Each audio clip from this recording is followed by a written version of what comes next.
यहाँ राजा दशरथ जी मना कर रहे हैं, परंतु राजा दशरथ जी चाहते थे कि विद्या लेने के लिए भी गुरु के वहां ना जाए, क्योंकि उनकी आसक्ति अपने पुत्र में थी।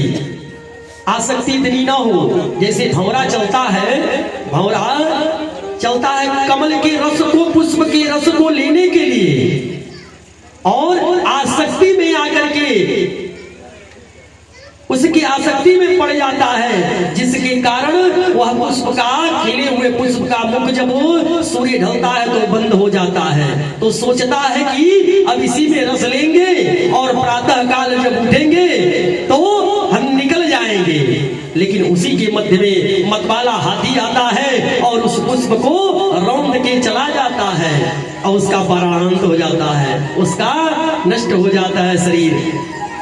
उसका कारण क्या? आसक्ति। राजा दशरथ को आसक्ति है कि हमारा पुत्र कहीं ना जाए, परंतु मैया, राजा दशरथ भूल गए अपने अपमान को, परंतु मैया नहीं भूली, बार बार कह रही है कि भेज दीजिए। और अंतःकरण में कहते हैं उस प्रतिशोध के नाते मैया ने राम को वन भेजा। अंतःकरण में भगवान बाली का वध करते हैं और पूछते हैं कि हमारे पिता का मुकुट कहाँ है? मैंने तुम्हें परास्त किया, अब वह मुकुट मुझे वापस दे दो। रावण तो निमित्तक मात्र था, वह मुकुट हमारे मैया का यह आदेश है कि मेरे पिता का मुकुट मुझे चाहिए। बाली कहता है कि जब 27 मास के लिए रावण को मैंने बंदी बनाया था, मैं संध्या वंदन कर रहा था, उसी समय रावण हमारे बगल से निकल करके वह मुकुट लेकर के लंका चला गया। अब इसमें मैं क्या कर सकता हूं? भगवान कहते हैं कोई उपाय, कहते हैं कि हमारे पुत्र को लेके जाओ, हमारा आधा अधूरा कार्य हमारा पुत्र करेगा। इसलिए अंगद जी महाराज लंका में दूत बन के जाते हैं और सर्वप्रथम रावण से राजा दशरथ के मुकुट को प्राप्त करके और राम जी के हवाले कर देते हैं। तो ये कथानक भैया जब किसी कथा में आप प्रविष्ट होंगी, जो नियति है उसे कोई बदल नहीं सकता। अगर नियति के विषय में, जैसे हमारा कहने का मतलब इतना ही है कि अगर हम पढ़े लिखे हैं, गौर करिएगा कि चमत्कार के पीछे भग रहे हैं, ऐसा होता है भैया हमने कथा में? ऐसा नहीं होता है। चमत्कार सिर्फ परमात्मा कर सकता है, कोई दूसरा नहीं कर सकता। आप पूजा पाठ करो, लेकिन विश्वास के साथ करो, पूजा पाठ से सब कुछ होने वाला है, ये सत्य है। आप यज्ञ करो, अनुष्ठान करो, परंतु यज्ञ अनुष्ठान करने से पहले ही उसका फल जानने की इच्छा ना करो। यदि आपकी निष्ठा में शक्ति होगी, आपकी भक्ति में शक्ति होगी, तो उसका फल परमात्मा आपको अवश्य प्रदान करेगा। उसका फल वह परमात्मा अवश्य आपको देगा, क्योंकि वह आधा अधूरा कोई कार्य छोड़ता नहीं है। आज मैया जो जगतपति हैं उनको बांधने के लिए चल पड़ी है, बार बार प्रयास कर रही है। कहते हैं उस रस्सी से भगवान को बांध रही है, किसमें? ओखल में, ओखल में बांध रही है, परंतु रस्सी छोटा हो जा रहा है। प्रभु की माया है, प्रभु को कोई बांध नहीं सकता। यदि बांधना है तो प्रेम की डोरी में ही परमात्मा को बांधा जा सकता है। बार बार प्रयास कर रही है, परंतु बांध नहीं पा रही है। कहते हैं गोकुल से मांग मांग के रस्सियां लाती है और बांधने का प्रयास करती है, रस्सी छोटी हो जाती है, एक हाथ रस्सी छोटी हो जाती है। अंतःकरण में भगवान ने सोचा मैया दीन हो गई, दुखी हो गई, परमात्मा से कह रही कि हे प्रभु मैं क्या करूं, कुछ समझ में नहीं आ रहा है, ये बड़ा मायावी है, ये क्या हो रहा है हमारे साथ। भगवान कहते हैं मैया अधीनस्थ हो गई, मैया हार गई, इसलिए हम हारने देना नहीं चाहते। वो भी किसको? अपनी माँ को। कोई अपनी माँ को हारने देता है? नहीं मैया। आज भगवान मैया के प्रति लालायित हो रहे हैं और बंध जाते हैं, बंध जाते हैं। कहते हैं मैया बांध करके अपने गृह कार्य को करने चली जाती है। इधर भगवान एक और लीला कर देते हैं। क्या करते हैं? उस ऊखल को लेकर के भगवान दो वृक्ष में उसे अड़ा करके दोनों वृक्ष का संहार कर देते हैं। दोनों वृक्ष को जमीन पे धरा में गिरा देते हैं। कहते हैं जैसे वो वृक्ष गिरता है उसमें से दो युवक निकलते हैं, 9 युवक जो देव स्वरूप हैं, जिन्हें देख करके देवता आदि पुष्प की वृष्टि करते हैं, वर्षा करते हैं। राजा परीक्षित कहते हैं कि हे सुखदेव जी महाराज, भगवान ने जिन वृक्षों को गिराया उसमें से जो दोनों 9 युवक निकले वह कौन थे? सुखदेव भगवान कहते हैं कि वह नारद जी ने श्राप दिया और कुबेर के पुत्र मणिग्रीव और नलकूबर थे। ये दोनों कुबेर के पुत्र हैं। और भगवान की कृपा से एक बार वह स्नान कर रहे थे और उसी समय स्नान करने का जो उनका तरीका था वो अच्छा नहीं था और नारद जी का हास्य कर रहे थे। नारद जी ने क्रोध में आकर के उन्हें श्राप दे दिया कि जाओ, हमें देख करके भी जड़ के समान पड़े हुए हो, इसलिए वृक्ष हो जाओ, जड़ हो जाओ। उस श्राप के कारण वह दोनों वृक्ष हुए थे। और भगवान बार बार जब निवेदन करने लगे तो नारद जी ने कहा था कि द्वापर युग जब आएगा तो भगवान का प्रादुर्भाव होगा, उसी समय आपका भगवान उद्धार करेंगे। कहते हैं लीलाएं ऐसी करते हैं वह परमात्मा कि सभी लोग आनंदित हो उठते हैं। कहते हैं एक टीम का गठन करते हैं, एक संगठन का गठन करते हैं। संगठन क्या है? चौर्य प्रसारण समिति। चौर्य प्रसारण समिति, चौर का अर्थ होता है चोर। चोर प्रसारण समिति है, उसके अध्यक्ष बन जाते हैं जो मेन मालिक होता है। और करते क्या है? विचार प्रकट करते हैं कि हमारे यहाँ जो मक्खन इत्यादि होता है तो नंद बाबा सारा मक्खन ले जाकर के कंस के वहां दे देते हैं। उसके जो राक्षस वीर हैं वो खा खा करके तगड़े हो जाते हैं और हम लोगों को कुछ नहीं मिलता। भगवान की इस लीला का आज आनंद देवता भी ले रहे हैं। भगवान इसी कारण उस चौर्य प्रसारण समिति का गठन किया और उसके अध्यक्ष बन गए। बलदाऊ जी कहते हैं बलराम जी की हमको इस समिति में नहीं रहना है, हमको इस समिति से कोई मतलब नहीं है। कहते हैं भगवान अब माखन लीला करते हैं। माखन क्या? कहते हैं माखन के प्रति जो उनकी आसक्ति है वह क्या है? कह रहे हैं कि वहां की जो गोपियां हैं कह रही हैं हम आपको माखन देंगे परंतु आप एक बार नृत्य करके दिखाइए। एक बार भगवान इतने आसक्त हैं कि उस मक्खन के लिए नृत्य कर देते हैं। कहते हैं भगवान उस चौर्य मंडल समिति के अध्यक्ष बन करके गोप वृंदों को लेकर के आज गोकुल में माखन चोरी करते हैं। कहते हैं भगवान को उस वात्सल्य रूप को देख करके वहां की गोपियां आनंदित होती हैं, आनंद लेती हैं। आज तो हद हो गया। कह रहे हैं कि एक गोपी माखन बेच रही है, विक्रय कर रही है, माखन ले लो, माखन ले लो, माखन ले लो। इसे कान्हा को देखती है तो कहती है माधव ले लो, माधव ले लो, माधव ले लो। ऐसा स्वरूप है कि माखन शब्द को छोड़ करके कह रही है माधव ले लो, माधव ले लो, माधव ले लो।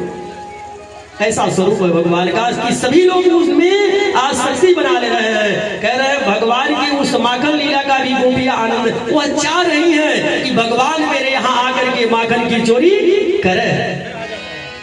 कह रहे हैं कि एक जगह भगवान ऐसा नहीं है कि जो लोग उस प्रसारण समिति में जुड़े हुए हैं उनके घर चोरी नहीं होगा, सबके वहां चोरी होगा, वारी वारी सबके वहां चोरी होगा। ऐसा ये नियम था। भगवान सबके वहां वारी वारी चोरी करवाते हैं। और कह रहे हैं इतना ही नहीं, एक दिन तो हद हो गया। कह रहे हैं भगवान माखन का जब चोरी करते हैं, अपने माखन का प्राशन कम करते हैं, बाल बालों को अत्यधिक दिलाते हैं। कारण क्या है? क्योंकि भगवान सबको तृप्त करते हैं। कहते हैं भक्तों का यदि आत्मा तृप्त हो गया तो समझ लो कि मेरा आत्मा तृप्त हो गया। एक जगह चोरी करने के लिए पहुंचते हैं भगवान, और उनका उस गोपी का जो बालक है उसी समिति में है।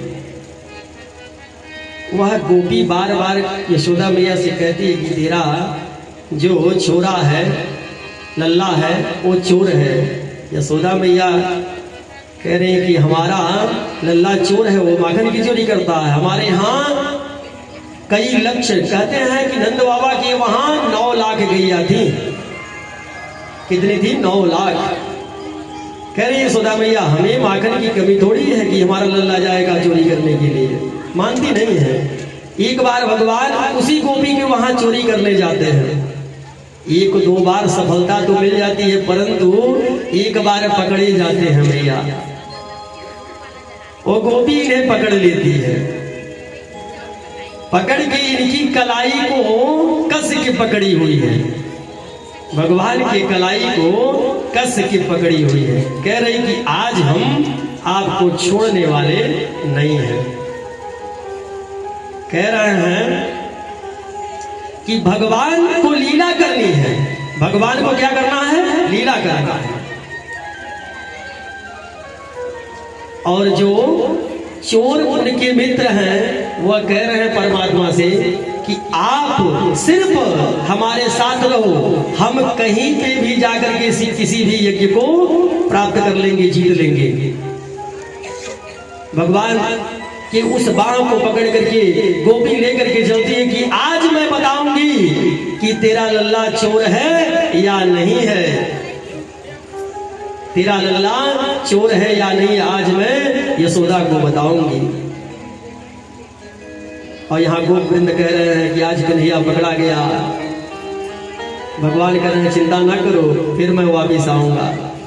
गोपवृंद कह रहे हैं तुम तसल्ली न दो, सिर्फ बैठे रहो, रंग महफिल का सारा बदल जाएगा। ओ रंग महफिल का रंग दिल जाएगा, रंग महफिल का सारा बदल जाएगा, रंग महफिल का सारा बदल जाएगा।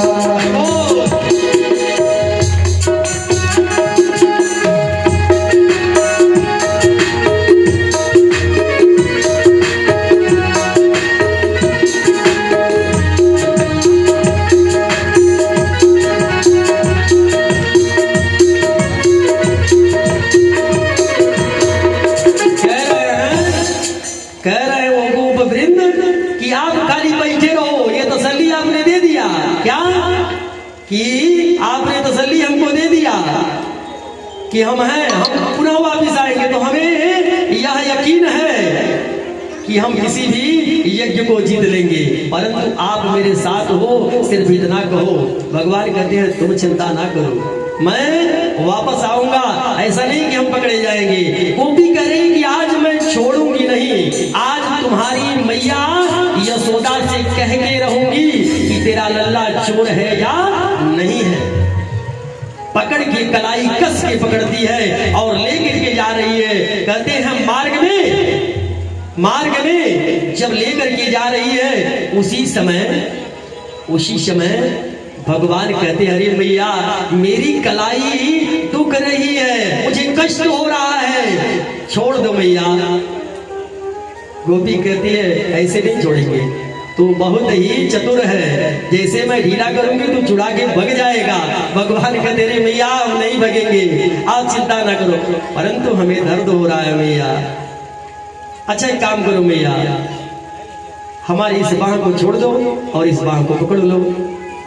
हमने एक बात और बताया कि हमारे गोकुल वृंदावन में घूंघट चलता है ना, तो वहां घूंघट लंबा चलता है। तो क्या करती हैं मैया, एक बाह को जैसे ही छोड़ती हैं दूसरे बाह को पकड़ती हैं। कन्हैया उनके ही पुत्र का बाह उनको थमा देता है। बोले श्याम रामचंद्र की। कहते हैं लेकर के आता है कन्हैया साथ में, और यहाँ गोपी समझ रही कि कन्हैया ही है, परंतु वो उनका ही पुत्र है।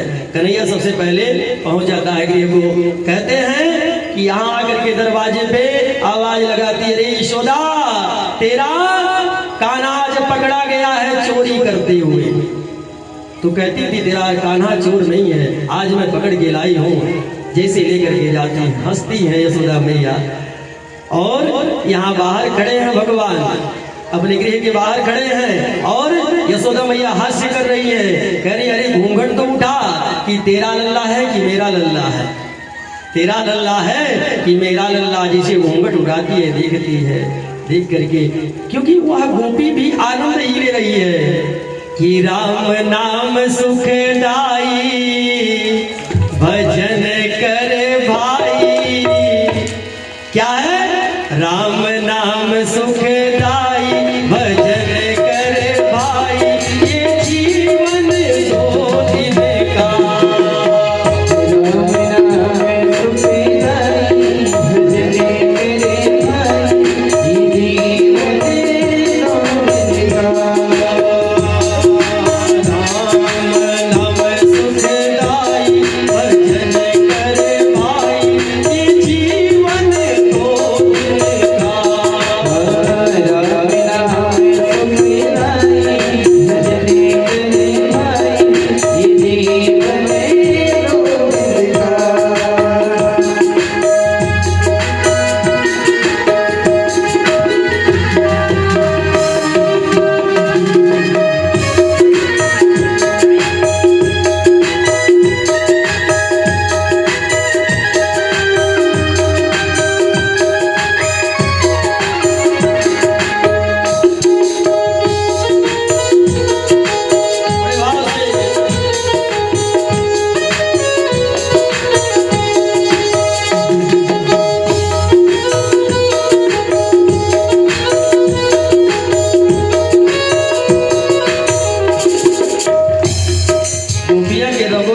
श्यामा से है, कह रही है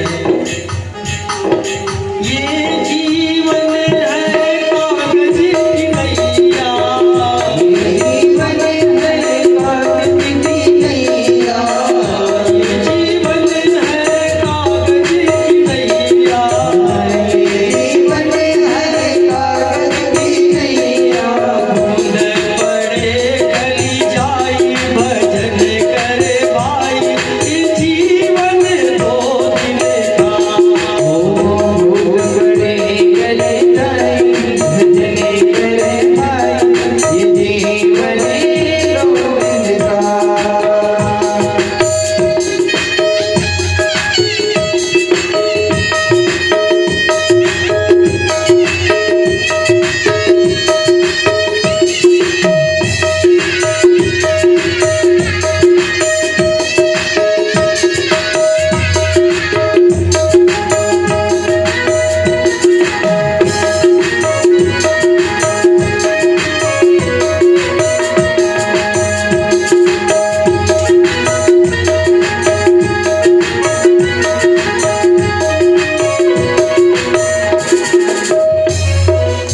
इसलिए इसका अभिमान नहीं करना चाहिए।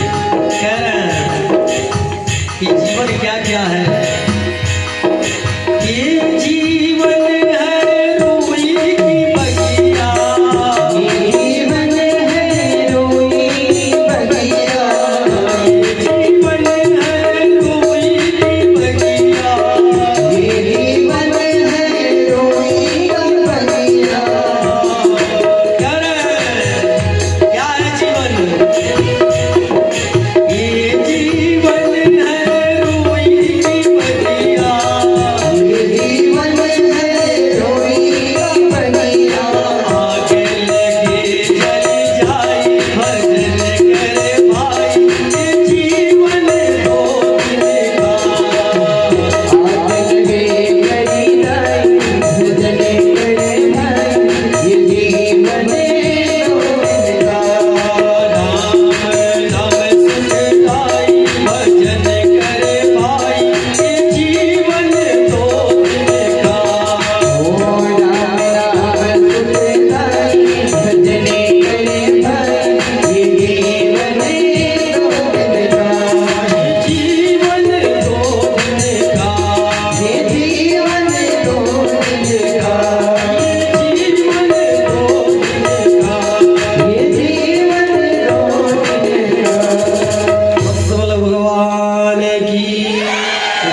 गोपियां भी आनंद ले रही है महाराज, गोपियां भी आनंद ले रही है।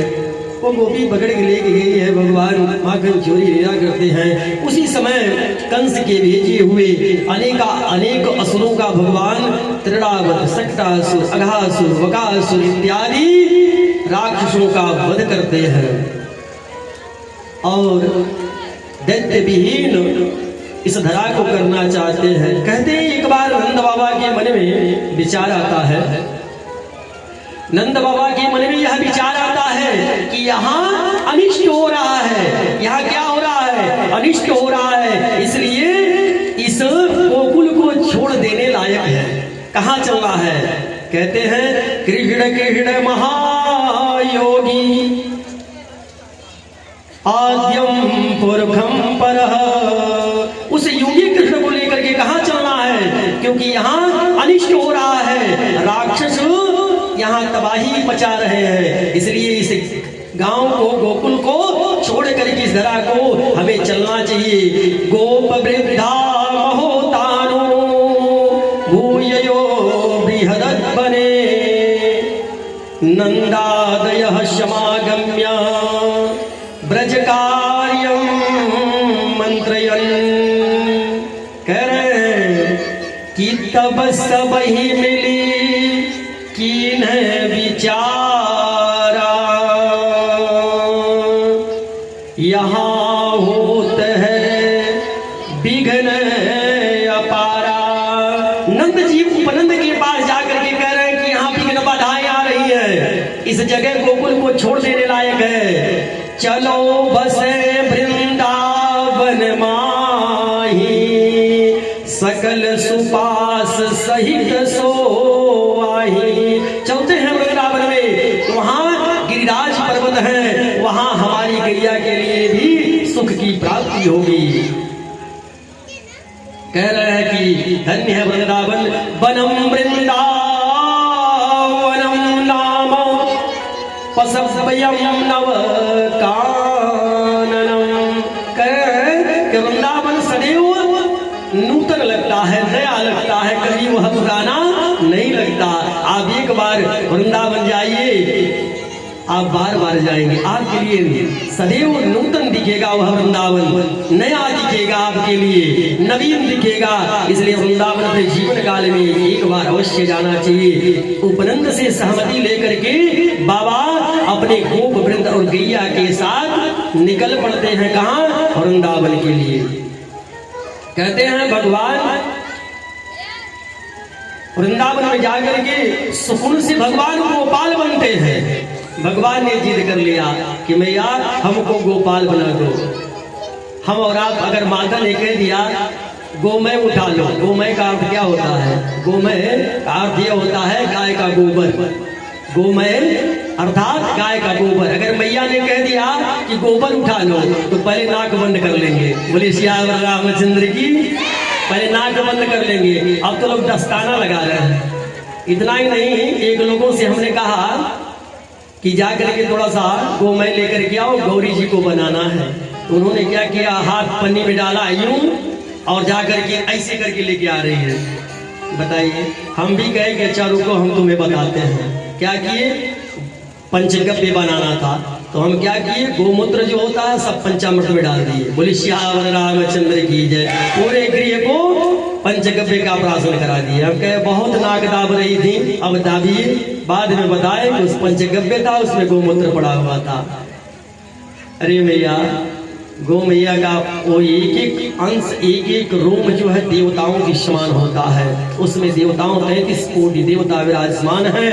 आज भगवान गोपाल बन रहे हैं। प्रथम दिवस में मैंने बताया कि गोपाल बनने की परम आवश्यकता है, स्वानपाल नहीं। स्वान का अर्थ क्या होता है? कुत्ता। कुत्ता पाल नहीं बनना है, क्या बनना है? गोपाल, गोपालक बनना है। दूध की इच्छा सबको है, परंतु गोपालन किसी को नहीं करना है। शुद्ध दूध का पान यदि करना है तो गोपाल बनना पड़ेगा। भगवान कहते हैं जिस समय भगवान गोपाल बनते हैं, ब्राह्मणों को बुला करके स्वस्तिवाचन करके दान पुण्य करने के पश्चात इनको पग और छड़ी दी जाती है कि ये गोपाल बन गए। बोली गोपाल भगवान की। कह रहे हैं कि वहां गोपाल बनते हैं, स्वानपाल नहीं बनते। आज की दशा क्या है, हमने कथा में भी बताया कि हमारे जो विद्यार्थी हैं अभी जो छोटे वाले हैं, वो गए एक बाबू साहब के वहां क्या हुआ, कुत्ता भौंकने लगा। अंदर गए, अंदर जाने के बाद और भौंकने लगा, क्योंकि बैठ गए। जब बैठ गए तो कह रहे हैं कि क्यों अब ज्यादा भौंक रहा है, कहे कि आप उनके सोफा बैठे हैं इसलिए भौंक रहा है। नहीं भैया, स्वानपाल और गोपाल दोनों बड़ा अंतर है, और गोपाल बनने से आनंद ही आनंद है, क्योंकि जो गो माता होती है हमारे ग्रहों को धारण कर लेती है, ले लेती हैं, हमारे अनिष्ट को अपने ऊपर तारण कर लेती हैं, इसलिए गोपाल बनना परम आवश्यक है। कहते हैं भगवान गैया का पेट भरने के लिए वृंदावन में लेकर के भटकते हैं, आनंद से भटकते हैं।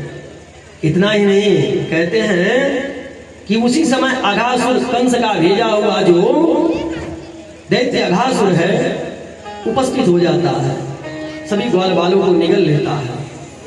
भगवान अपने कद को बढ़ा करके उसका संहार करते हैं, संहार करके उसको मुक्त कर देते हैं। भगवान दैत्य के से विहीन इस धरा को करना चाहते हैं। कह रहे हैं अघासुर, धेनुकासुर इत्यादि का वध करते हुए भगवान, एक समय ऐसा आता है कि भगवान को यह खबर मिलती है कि यमुना जी में, कालिंदी में, यमुना जी का एक नाम कालिंदी भी है, कालिंदी में यमुना जी में एक सर्प रहता है जिसका नाम कालिया नाग है, और उसकी विष के प्रकोप के कारण जितनी भी गैया हैं वो कम होती जा रही हैं। भगवान सोचते हैं कि नंद बाबा को भी चिंता हो गई कि जिसके कारण हमने गोकुल को छोड़ा वही विघ्न यहाँ पे भी उपस्थित है, अब क्या करें। कालिंद्या कालिया सीड काश्चिद विषाग्निना। सुखदेव जी महाराज कह रहे हैं कि नाग को भी जल में ऐसा कैसे हो सकता है। भगवान सुखदेव जी कहते हैं कि ऐसा ही है, क्योंकि भगवान का प्रताप है, वह इतना प्रतापी है, इतना उसके अंतःकरण में विष भरा हुआ है, जिसके विष के कारण जहां कालियात है उसके ऊपर से यदि कोई पंक्षी भी जाता है वो तो जल की राख हो जाता है, इतना भयावह उसका विष है। कहते हैं कि भगवान ग्वाल बालों के साथ गेंद क्रीड़ा कर रहे थे, उसी समय गेंद चली गई यमुना मैया में। भगवान से सभी को वृंद कहते हैं कि आपके द्वारा ही मेरी यह क्रीड़ा गेंद यमुना मैया में गई है। भगवान को तो अवसर का प्रतीक्षा था, भगवान कदम के वृक्ष पे चढ़ करके डाल पे और कालिया दह में छलांग लगा देते हैं, कालिया दह में छलांग लगा। ये बहुत विचारणीय प्रश्न आता है कि भगवान कालिया दह में प्रविष्ट होकर के कालिया से घनघोर युद्ध करते हैं। कहते हैं कि भगवान और कालिया नाग में भयंकर युद्ध होता है। परिणाम यह होता है कि कालिया परास्त हो जाता है, परंतु कहता है कि हे प्रभु, आपने हरि व्यापक सर्वत्र समाना, आपने सभी जीवों को 84 लाख जो योनियां हैं उसमें जो जो जीव हैं, जो पशु है, जो नर है, जो मानव है, सबको आप ही ने बनाया है। आप यह बताओ कि आपने भी तो मुझे ही बनाया है, तो आपने हमको इतना वृषधर क्यों बनाया। तो ये गलती तो आपकी है, हमारी तो है नहीं, तो हम कहाँ जाए प्रभु। भगवान कहते हैं कि तू हमारे धाम को चला जा। कहते हैं क्यों? अगर गरुड़ ने हमारा भक्षण कर लिया, हमारे परिवार का भक्षण कर लिया, भगवान कहते हैं कि ऐसा नहीं होगा, इसके लिए इसका भी मैं उपाय करता हूँ। मैं एक मोहर लगा देता हूँ अपने पद चिन्ह का। कैसे? भगवान कालिया के फन पे विराजमान होकर के आज नृत्य कर रहे हैं। आइए बड़े भाव से, बड़े तालियों के साथ भगवान की उस नृत्य का आनंद लेते हैं। गिरधारी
गरुड़ भी जब हमारी मोहर लग जाएगी, पग की जो मोहर है जब लग जाएगी, अर्थात जब भगवान की पद चिन्ह कालिया के फन पे विराजमान हो जाएंगे तो गरुड़ यह जान जाएंगी भगवान ने ही मोहर लगाया है, इसको छूना नहीं है। इसलिए आप निसंकोच जा करके अपने परिवार सहित विराजमान हो जाओ, परंतु इसी यमुना जी को छोड़ दो।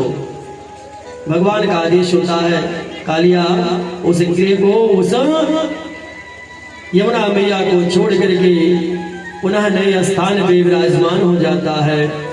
कहते हैं भगवान की इस लीला को देख करके जो गोप वृंद हैं, कहते हैं हम लोग भी कहें कि नंद बाबा गोरे हैं, यशोदा मैया का जो वर्ण है, रंग है, वह गोरा है और ये सांवला क्यों है? ये इनका पुत्र हो ही नहीं सकता, इनका लल्ला हो ही नहीं सकता। ये साधारण पुरुष नहीं है, यह साधारण बालक नहीं है। ऐसा गोपियां आपस में विचार करती हैं। कहते हैं इस शब्दों को श्रवण करके यशोदा मैया दुखी हो जाती हैं। दुखी मन से आज यशोदा मैया आकर के गृह पे और लाला से कह रही है, क्या तू सच में मेरा लाला नहीं है? कहते हैं नहीं भैया, ऐसा नहीं है, मैं आप ही का पुत्र हूँ, आप ही का लाला हूँ। गांव वाले ऐसे ही कहते हैं। भगवान की उन मीठी मीठी वाणियों से ही मैया तृप्त हो जाती हैं, सब भूल जाती हैं। कहते हैं एक बार एक ऐसी घटना घटी कि भगवान देख रहे हैं कि आज उत्सव है। आज कहाँ? गोकुल वृंदावन में उत्सव है। आकर के नंद बाबा से कहते हैं, बाबा ये कैसा उत्सव मन रहा है, कोई मांगलिक करते हैं? कहते हैं हाँ। कहते हैं क्या? कहते हैं आज हम भगवान इंद्र की पूजा करेंगे। इसे भगवान इंद्र मेघ आदि के इष्ट हैं, उन्हीं के आदेश से वर्षा होती है, जिसका फल हम लोगों को प्राप्त होकर के और अन्नादि उपजता है, जिससे हमारी गैया इत्यादि तृप्त होती है। कहते हैं नहीं, ऐसा नहीं है। इंद्र कौन होता है? इसके भी परे परमात्मा है और हमें उनका पूजा जो अभी तक करना था हमने कर लिया, परंतु अब नहीं करना है। अब किसकी पूजा करनी है? जो वर्षा होती है, जो फसल उगती है, वो हमारे इन गोवर्धन बाबा के आशीर्वाद से होता है। इसलिए हमको पूजा किनका करना है? गोवर्धन बाबा का। कहते हैं भगवान के इन वाक्य को श्रवण करके नंद बाबा सभी गोप वृंदों को बुला करके पूछते हैं कि कान्हा ऐसा कह रहा है, क्या इस पे विचार किया जा सकता है? सभी लोग हामी भर देते हैं कि वह हमारे हित के बारे में ही कह रहा होगा। कहते हैं कर्मणा जायते जंतो कर्मणैव विलीयते। कर्म से ही आपका पराभव बनता है। नंद बाबा ने कहा, सभी लोगों ने मान लिया। कारण क्या था? क्योंकि कन्हैया ने ऐसे लीला किया था, ऐसा चमत्कार किया था कि सबको विश्वास था कि कन्हैया हमारी रक्षा कर सकता है, वह इसमें सक्षम है। सभी लोग मान जाते हैं, तैयारियां होती हैं। कहते हैं बैलगाड़ी पे आज नाना प्रकार के पकवान बन के तैयार किया जाता है। 56 भोग लेकर के सभी लोग पहुंचते हैं गोवर्धन पर्वत के पास। गोवर्धन पर्वत का अभिषेक होता है, स्नान कराया जाता है। चंदन आदि 16उपचार से भगवान गोवर्धन जी का पूजन प्रारंभ होता है। सभी बड़े भाव से, बड़े प्रेम से गोवर्धन भगवान से कामना करते हैं। आइए बड़े भाव से कामना करते हैं और मनाते हैं कि हमारे इस धराधाम देवी ऐसे ही धन की वर्षा होती रहे। आइए बड़े भाव से नारी सेवा के साथ, क्योंकि इसके बाद आरती पश्चात प्रसाद लेकर के अपने अपने गृह को, कथा को यही विराम दिया जाएगा। आइए बड़े भाव से भगवान गोवर्धन का ध्यान करते हैं। श्री गोवर्धन महाराज महाराज, मुकुट विराजन है श्री गोवर्धन। तेरे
संत समाज की, अपने अपने माता पिता की, अपने अपने सदगुरुदेव भगवान की, आज के आनंद की। नमः पार्वती पतये हर हर देव। जय जय श्री राधे श्याम। सभी लोग अपने अपने स्थान में खड़े हो जाएंगे। कल की कथा बड़ी दिव्य होने वाली है।